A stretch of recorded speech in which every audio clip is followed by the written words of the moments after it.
அனைவருக்கும் வணக்கம். நமக்கு இன்னைக்கு பார்க்க போகிற அடுத்த ஒரு வீடியோ மாணவர்களுடைய எதிர்பார்ப்புகள். நிறைய பேரண்ட்ஸ் அண்ட் ஸ்டூடெண்ட்ஸ் வந்து நமக்கு கால் பண்ணி இது சம்மந்தமான சார் ஃபீஸு ஃபஸ்ட்டு பாயிண்ட்டு ஏதாவது ஒரு இடத்துல ஜாயின் பண்ணியிருப்பாங்க, ரைட்? ஸோ லோ பட்ஜெட்ன்ற ஒரு வார்த்தைக்கு நிறைய வீடியோலாம் நான் நிறைய விஷயங்கள் சொல்லியிருக்கிறேன். எத்தனை பேரண்ட்ஸுக்கு அதை வந்து ரொம்ப உன்னிப்பாக பார்த்தாங்க, இல்லை பார்க்கறதுக்கு டைம் இருக்குது, அதை பற்றிலாம் எனக்கு இன்னும் பெருசாக ஒப்பீனியன் இல்லை. பாயிண்ட் நம்பர் 1, தமிழ்நாட்டில் நீங்கள் மினிமம் ஒரு டீம்டு யூனிவர்சிட்டி போனீங்கன்னா எல்லா ப்ராஸ்பெக்டஸும் படித்து எல்லாத்தையும் ஸ்டடி பண்ணி நீங்கள் எனி மார்க் எடுத்தாலும் கூட ஒரு 400, அதாவது வந்து ஒரு வருஷத்துக்கு 18 லட்சத்தில் இருந்து, சரிங்களா, ஒரு 25 லட்சம் வரைக்கும் இருக்கிற பட்ஜெட், 30 லட்சம் வரைக்கும் இருக்கிற பட்ஜெட்ஸ் நம்ம பார்க்குறோம் இல்லைங்களா, ரைட்? ஸோ இந்த பட்ஜெட் அளவுக்கு உங்கள்கிட்ட பாக்கெட்டில் பணம் இருக்கா, இதை பற்றி நிறைய தடவை சொல்லியிருக்கிறேன். இருக்கிறப்போ நீங்கள் அதை நீங்கள் சூஸ் பண்ணுறீங்க, ரொம்ப ரொம்ப சந்தோஷமான விஷயம். சார் நான் ஒரு 500 மார்க் எடுத்திருக்கிறேங்க சார், பட் என்னுடைய ஃபேமிலி சுச்சுவேஷனோ, என்னுடைய குடும்ப சூழ்நிலை, இல்லை எங்கிட்ட இருக்கிற டோட்டல் இந்த படிப்புக்காக நான் சேவ் பண்ண பணம் அப்படிலாம் நான் பார்க்கும்போது எனக்கு கண்டிப்பாக அது டேலி ஆகவே இல்லை. நான் ஒரு 18 லட்சம் என்னால் செலவு பண்ணவே முடியாதுங்க சார். அதே போல் தமிழ்நாட்டில் நீங்கள் மேனேஜ்மெண்ட் கோட்டாவில் போனால் என்ன செலவு பண்ணணுன்றது இன்றைக்கும் என்னோட பெற்றோர்கள் இருக்கிறாங்க. ஒரு ஸ்டேட் ப்ரைவேட் யூனிவர்சிட்டி போனால் ஒரு 10 to 11 lakhs வரைக்கும் கவர்மெண்ட் கோட்டாவில் செலவாகுதுங்க சார். ஒரு மேனேஜ்மெண்ட் கோட்டா போனால் நான் கிட்டத்தட்ட ஒரு 20 லட்சம், 18 லட்சம், 19 லட்சம், என்னால் அந்த அளவுக்கு வந்து 535 மார்க் எடுத்த மாணவருடைய மனநிலை இதுதான். அவ்வளோ செலவு பண்ணி ஒரு காம்ப்ரமைஸில் செய்கிறேன், வழி இல்லை, கட்டி தான் ஆகணும், படித்து தான் ஆகணும், சீட்டை விட்டுறக்கூடாது அப்படின்ற மாதிரி யதார்த்தமாக தேடுறத நம்ம பார்த்துக்கிட்டே இருக்கிறோம். சார் அவ்வளோ பணம் என்கிட்ட இல்லவே இல்லைங்க சார், அப்படி ஆல்டர்னேட்டிவ் மெத்தட் என்ன, வேறு என்ன தான் வழி, நான் என்னால் ஒரு 10 லட்சம் தான் 12 லட்சம் தான் செலவு பண்ண முடியும் அப்படின்றவங்களுக்கா இந்த வீடியோ வந்து இந்த டைமில் நீங்கள் டிஸ்கஷன் பண்ணுறதுக்கு பயனுள்ளதாக இருக்கலாம். சார் ஒரு 500 மார்க் மேலே இருக்குது, அப்போ கன்ஃபார்மாக சீட்டு கிடச்சிரும், தமிழ்நாட்டில் ஓகே, கையில் பணமும் இருக்குன்னு மேனேஜ் பண்ணிக்கிறாங்க சார் அப்படின்னா நீங்கள் என்ன பண்ணிடலாம், ஒரு 18 to 19 lakh Tamil Nadu medical selection கீழேயோ இல்லை ஒரு டீம்டு யூனிவர்சிட்டி கேட்டகரியிலையோ நம்ம வந்துடலாம்னு வச்சுக்கோங்களேன். சார் அதுக்கு கீழே எனி மார்க், அதுக்கு கீழே இருக்கிறவங்களுடைய சூழ்நிலை, இல்லை அதுக்கு கீழே இருக்கிறவங்களுக்கான இடம், இல்லை அதுக்கு கீழே இருக்கிறவங்களுக்கான ஃபீஸ் ஸ்ட்ரக்சர், இதெல்லாம் பார்க்கும்போது அதுக்கு தான் நம்ம அதர் ஸ்டேட்டாக ஆரம்பத்துலேருந்தே நிறைய மாணவர் சொல்லிகிட்டே இருக்கிறோம். ஸோ அதை கேட்டு பல மாணவர்கள் நம்மளோட வந்து இதை தொடர்ந்து ஃபாலோ பண்ணி அந்த சீட்டையும் வாங்கி வேறு மாநிலங்களையும் நம்ம அட்மிஷன் வாங்கி கொடுக்குறோம் இல்லையா. ஸோ அந்த கேட்டகரியில் உத்தரப்பிரதேஷ் எம்பிபிஎஸ் கவுன்சிலிங்கோட ரவுண்ட் 2 ஷெடியூல் நான் ஆல்ரெடி கொடுத்துட்டேன். ரவுண்ட் 2ஓட கவுன்சிலிங் நாளைக்கு மார்னிங் ஸ்டார்ட் ஆகுது, சரிங்களா. ஸோ அங்கே ரெஜிஸ்ட்ரேஷன் அப்புறம் டெபாசிட்டு இது எல்லாமே பணம் கட்டி பண்ணுறதுக்கான சூழ்நிலை.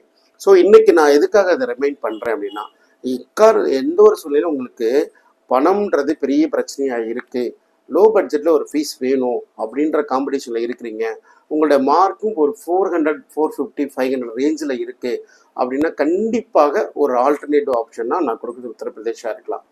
ஏன்னா இப்போ நான் என்னோட இருக்கிற நிறைய பிஜி மாணவர்களுக்கு, போஸ்ட் கிராஜுவேட் மாணவர்களுக்கு நம்ம வந்து வெளி மாநிலங்கள் சஜஸ்ட் பண்ணுறோம்.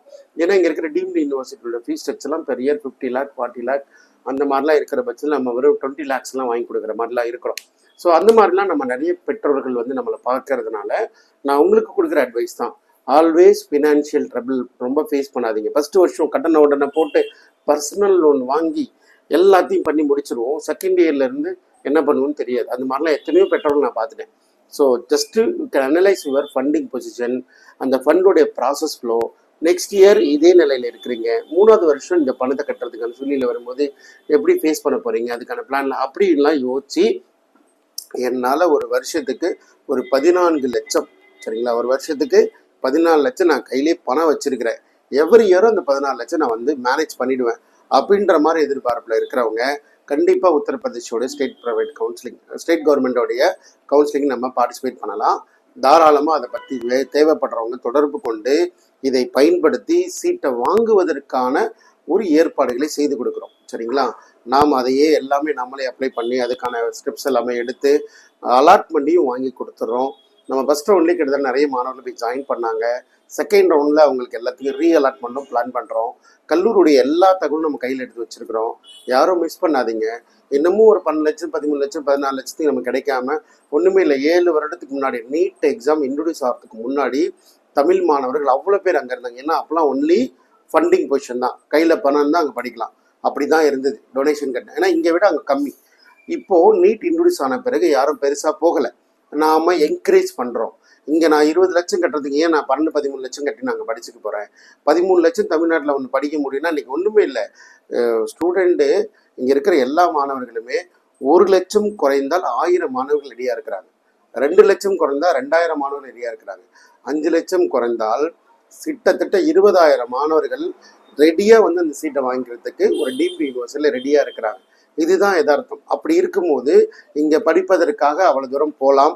பட் ஒரு யூனிஃபார்மாக யூனிட்டியாக நிறைய மாணவர்கள் ஒரே கல்லூரிக்கு போகிறதுக்கான முயற்சிகள்லாம் தாராளமாக ஈடுபடலாம்.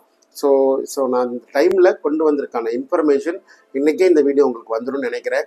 ஸோ வந்த உடனே நீங்கள் இமீடியட்டாக இந்த வீடியோ பார்த்த உடனே இதை பற்றி வேணுமா, இந்த சீட்டு வேணுமா, ரெஜிஸ்டர் பண்ணுறது எல்லாத்தையும் நீங்கள் பார்த்துக்கோங்க சார். நீங்கள் சொல்கிற கருதி நான் போய் ஜாயின் பண்ணிக்கிறேன். நீங்கள் சொல்கிற ஃபீஸ் ஸ்ட்ரக்சர் 11 லேக்கா 12 லேக்கா 13 லேக்கா எதுவாக இருந்தாலும் நான் உங்களுக்கு இன்ஃபார்ம் பண்ணுறேன். சரிங்களா? ஸோ அதனால் இந்த அட்மிஷனை மிஸ் பண்ணாதீங்க. லோ பட்ஜெட்டில் இந்தியாக்குள்ளே படிப்பதற்கான எம்பிபிஎஸ் படிப்பை விட்டு கொடுக்க வேண்டாம் அப்படின்றதுக்கானது ஒரு முயற்சி. நிறைய மதிப்பெண்கள் பெற்ற, ஏன்னா 580 மார்க் கீழே இருக்கிறவங்களே 18 லட்சம் கட்டணும். அப்போது 400லேருந்து 580 வரைக்கும் தமிழ்நாட்டில் எத்தனை மாணவர்கள் இருக்கிறாங்க? அவங்க எல்லாருமே 12 லட்சத்தில் படிக்க வைக்க முடியும். அதுக்கு தான் நம்ம முயற்சி பண்ணுறோம். ஸோ நம்மளோட முயற்சி இதை சார்ந்து தேவைப்படுற மாணவர்களுக்கு பயனுள்ளதாக இருக்கலாம். நாளைக்கு ரெஜிஸ்ட்ரேஷன் ஸ்டார்ட் ஆகுது. ஒரு 3 நாள் ரெஜிஸ்ட்ரேஷன் கொடுப்பாங்க. அதுக்கப்புறம் மெரிட் லிஸ்ட் ப்ரிப்பேர் பண்ணிவிட்டு நம்ம வந்து சாய்ஸ் செலெக்ஷன் எனேபிள் பண்ணுவாங்க. தொடர்ந்து ஃபாலோ பண்ணுங்கள். நம்ம அடுத்தடுத்த வீடியோவில் பார்க்கலாம். சரிங்களா?